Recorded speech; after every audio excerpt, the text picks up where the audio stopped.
اللہ تعالیٰ علیہ کی میں ایک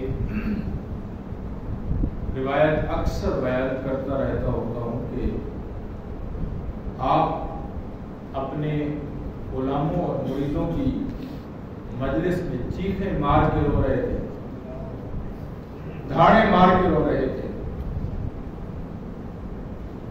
تو ان سے رونے کا سبب پوچھا گیا کہ حضرت خیریت ہے؟ اتنا اونچی آواز میں دھاڑے مار کے رونے کا سبب؟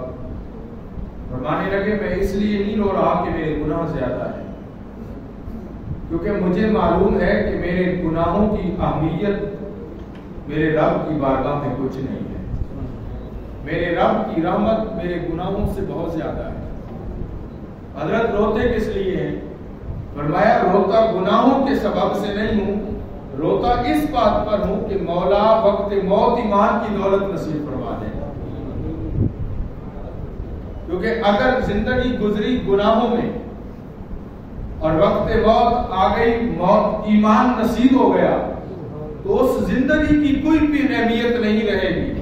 وقت موت ایمان کی دولت نصیب ہو گئی تو یہ بہت بڑا احسان ہے اس رب العالمین کا۔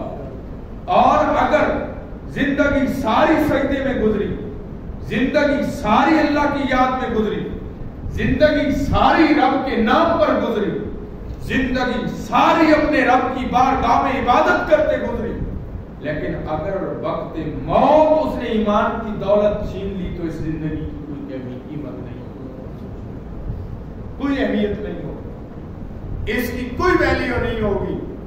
اس لیے جب بھی رب سے دعا مانگا کریں مالک وقت موت ایمان کی دولت نصیب۔ اب آپ اس ذات اقدس کا